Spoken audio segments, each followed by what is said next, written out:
ச்சே! ஒரு புது வீடு கட்டணும்னா, மண்ணு வாங்கணும், செங்கல் வாங்கணும், அப்புறம் மேஸ்திரி செலவு குடுக்கணும், ஒரு 6 மாசம் வெயிட் பண்ணணும். பேசாம கட்டுன வீடே வாங்கிட்டு போயிடலாம். உனக்கு தெரிஞ்சு தானே கட்டுன வீடு இருந்தா சொல்லு. கட்டுன வீடு தானே. அர்னால்ட் எஸ்டேட்ன்னு ஒரு வீடு இருக்கு. அங்க போறியா? இந்த காஞ்சூரிங் ஹேய்! என்னடா காஞ்சூரிங்கும் லைட் ஆஃப் ஆயிடுச்சு? அதான்டா எனக்கும் தெரியல.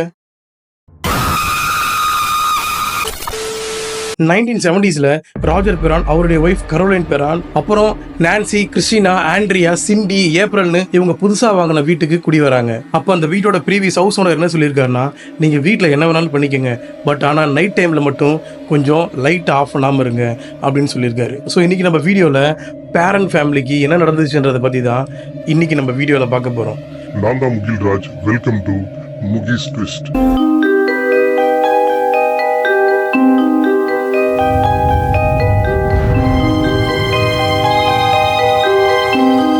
பேரண்ட் ஃபேமிலி அவங்க புது வீட்டுக்கு வந்ததும் ஏகப்பட்ட அமோனுஷியமான சஸ்பீஷியஸான விஷயங்கள்லாம் நடக்குது. ஆல்சோ பேரண்ட் ஃபேமிலி வளர்த்திருந்த டாகும் பூனையும் அவங்க புதுசாக கூடி அந்த வீட்டுக்குள்ளார வரவே இல்லை. இந்த நாய்களாகட்டும் பூனைகளாகட்டும் இதுங்களுக்கெல்லாம் மனுஷ கண்ணுக்கு தெரியாத நிறைய அமானுஷியமான விஷயங்கள்லாம் நாய்களுக்கும் பூனை கண்களுக்கும் தெரியும்னு சொல்லுவாங்க. அந்த மாதிரி தான் அவங்க வளர்த்திருந்த நாயும் அந்த வீட்டுக்குள்ள வராம அப்படியே ஓடி போயிட்டு இருக்குங்க. ஆல்சோ கரோலின் பெரானும் நிறைய சஸ்பீஷியஸான விஷயத்தை நோட் பண்ணியிருக்காங்க. அவங்க கிச்சனை கிளீன் பண்ணிட்டு வெளியே வந்ததுக்கு அப்புறம் மறுபடியும் கிச்சன்லாம் குப்பையா இருந்திருக்கு. ஆல்சோ அவங்க வைக்கிற தொடப்பம் வைக்கிற இடத்துல இல்லாம சஸ்பீஷியஸா வேற இடத்துல இருந்திருக்கு. ஆல்சோ கரோலின் பெரான் ஜிங்க்ல பாத்திரங்கள் விட்டு இருக்கும் போது அவங்களுக்கு ஆப்போசிட்ல இருக்க விண்டோஸ்க்கு வெளியே பழைய ஒயிட் கலர் கவுன் போட்டு ஏதோ ஒரு ஆவி வெளியே நின்று இருக்க மாதிரி அவங்களுக்கு தெரிஞ்சிருக்கு. அதுக்கப்புறம் வீட்டுல எல்லாரும் சாப்பிட்டு முடிச்சதுக்கு அப்புறம் கரோலின் டைனிங் டேபிள் கிளீன் பண்ணலாம்னு போயிருக்காங்க. அப்போ அங்க 2 பேர் உட்காந்து கரோலினை பார்த்து கை காட்டி பேசி இந்த மாதிரி கரோலினுக்கு உருவங்கள்லாம் தெரிஞ்சிருக்கு. அது மட்டும் இல்லாம அந்த வீட்டு மேல பறவைங்க எல்லாம் தானாவே இடிச்சு செத்து போயிருந்திருக்குங்க. ஒரு தடவை பாதி நைட்லயே கரோலினோட கடைசி குழந்தையான ஏப்ரல் பொம்மைங்க எல்லாம் எடுத்து போட்டு விளையாட்டு இருந்திருக்கு. அப்ப கிட்ட போய் பார்த்த கரோலினுக்கு பயங்கர ஷாக். பிகாஸ் ஏப்ரலுக்கு பின்னாடி ஒரு சின்ன பையன்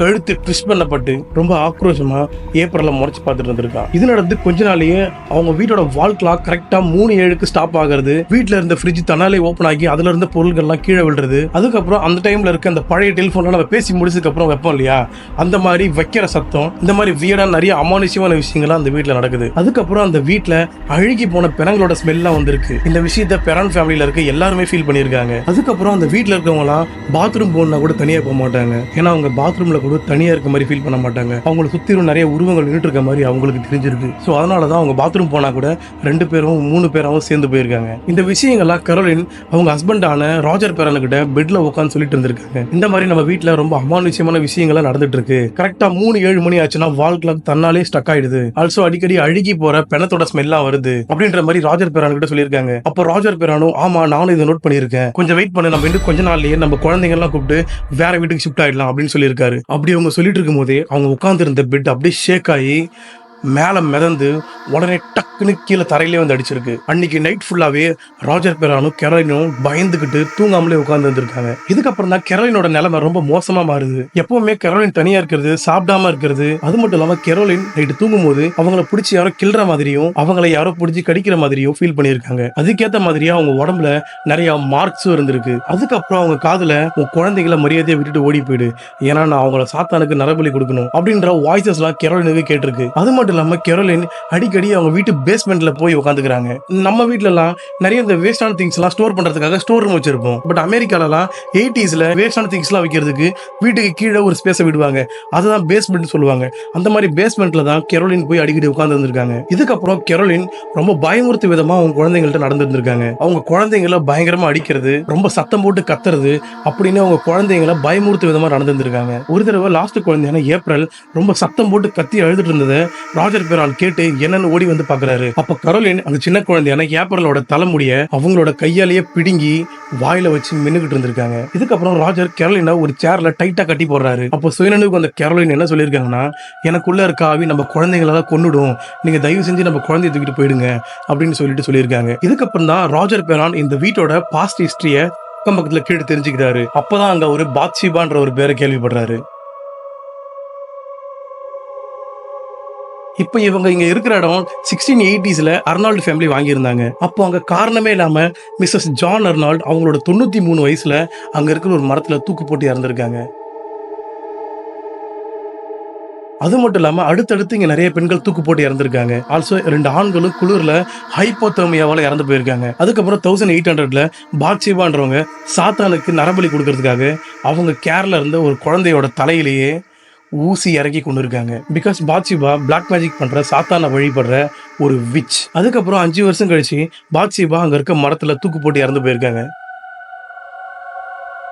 அதுக்கப்புறம் இந்த விஷயத்தை கேள்விப்பட்டு ராஜர் பெரான் ரொம்பவே குழப்பத்துல இருந்திருக்காரு. அப்போ அவங்க வீட்டுக்கு பக்கத்துல இருந்த ஒருத்தர் எட்வாரன் மற்றும் லொரைன் வாரன் கிட்ட இந்த விஷயத்தை சொல்றாங்க. எட்வாரன் மற்றும் லொரைன் வாரன் யாருன்னா இந்த பேரநார்மல் இன்வெஸ்டிகேஷன் பண்ற இன்வெஸ்டிகேட்டர்ஸ். பேரநார்மல் இன்வெஸ்டிகேட்டர்னா இந்த ஆவிங்களை பத்தியும் இந்த சாத்தான்களை பத்தியும் இன்வெஸ்டிகேஷன் பண்றவங்க தான் பேரநார்மல் இன்வெஸ்டிகேட்டர்னு சொல்லுவாங்க. அப்போ பேரன் ஃபேமிலி இருக்கிற வீட்டை இன்வெஸ்டிகேஷன் பண்ணலான்னு எட் அண்ட் லொரைன் வராங்க. அப்போ கெரோலின் அவங்க வீட்டுல வாயெல்லாம் கிழிக்கப்பட்டு ஸ்பைடர்ஸையும் பூச்சியையும் பிடிச்சி சாப்பிட்டு இருந்திருக்காங்க. அது மட்டும் இல்லாம புரியாத பாஷையில பேசி இருந்திருக்காங்க. அப்போ கெரோலினோட நிலைமை பார்த்த எட் அண்ட் லொரைன் இவங்களுக்கு எக்ஸசைஸ் பண்ணாதான் கெரோலினை காப்பாற்ற முடியும் அப்படின்னு ராஜர் பெரான் கிட்ட சொல்லியிருக்காங்க. ஆரம்பத்தில் ராஜர் பெரான் யோசிக்கிறாரு. பிகாஸ் ராஜர் பெரானுக்கு மதங்கள் மேலேயும் சாத்தான்கள் மேலேயும் நம்பிக்கை இல்லாதவர். பட் வேற வழி இல்லாம ராஜர் எக்ஸாசிசம்க்கு ஒத்துக்கிறாரு. அதுக்கப்புறம் கெரோலினை கட்டி போட்டு அவங்களுக்கு எக்ஸாசிசம் சடங்குகள் நடத்தப்படுது. இந்த எக்ஸாசிசம் செஷன்ல கெரோலின் அவங்களோட ஓக்கல் கிழிகிற அளவுக்கு கத்திருக்காங்க. அதனால அவங்க வாயில இருந்து ரத்தமும் வந்திருக்கு. ஆல்சோ கெரோலின் காஞ்சரிங் படத்துல வர மாதிரி அவங்களோட கையையும் காலையும் மடக்கி இருக்காங்க. அதுக்கப்புறம் அவங்க அந்தரத்துல மிதந்து அவங்க கண்களையும் வாயிலையும் ரத்தம் வந்திருக்கு. அப்ப ராஜர் அவரோட ஒய்ஃப் பிடிக்கலான்னு போறாரு. அப்போ எட்வாரன் ராஜரை தடுத்திருக்காரு. அப்போ ராஜர் எட்வாரன் ஃபேஸ்ல ஒரு பஞ்ச் வச்சுட்டு அந்த எக்ஸாசிசம் செஷனை ஸ்டாப் பண்றாரு. அதுக்கப்புறம் எட் அண்ட் லொரைன் வாரனை வீட்டோட வெளியே போகும்படி சொல்லியிருக்காரு. அதுக்கப்புறம் பெரான் ஃபேமிலி வேற வீட்டுக்கு ஷிஃப்ட் ஆயிருக்காங்க. பட் இருந்தாலும் பாத்ஷேபாவோட ஆவி அவங்கள ஃபாலோ பண்ணிட்டு தான் இருந்திருக்கு. ஒரு கட்டத்துக்கு மேல ராஜர் பெரான் கரோலினை டைவர்ஸ் பண்ணிடுறாரு. அன்னைக்கே லொரைன் வாரன் நீங்க ஒரு டோர் ஓபன் பண்ணி விட்டுருக்கீங்க, அந்த டோர் இன்னும் க்ளோஸ் ஆகாம தான் இருக்கு அப்படின்னு எச்சரிச்சிருக்காங்க. ராஜர் பெரானோட டாட்டர் ஆண்ட்ரியா ஒரு இன்டர்வியூல என்ன சொல்லியிருக்காங்கன்னா, நாங்க வேற வீட்டுக்கு வந்திருந்தாலும் எங்க அம்மாவோட கெரோலினோட நடவடிக்கை சுத்தமா மாறவே இல்லை. பிகாஸ் அவங்க மறுபடியும் வியர்டா தான் நடந்துக்கிட்டாங்க. ஆல்சோ அவங்க வேற வேற லாங்குவேஜஸ்ல பேசுறதை நிறுத்தல. அது இல்லாம ஒரு ரூம்ல இருந்து இன்னொரு ரூம் போறதுக்கு ஃப்ராக் தவளை மாதிரி தாவி தாவி தான் போவாங்க அப்படின்னு சொல்லியிருக்காங்க. அதுக்கப்புறம் கொஞ்ச நாளே கரோலின் இறந்தும் போயிருக்காங்க. ஃபைனலி பாத்ஷேபாவோட ஆவி அவங்கள விட்டு போகவே இல்லை. இவங்களோட ஸ்டோரி தான் காஞ்சரிங் 1ல மூவியா எடுத்துருப்பாங்க. We will meet another interesting video. பாய். மறக்காம சப்ஸ்கிரைப் பண்ணிடுங்க.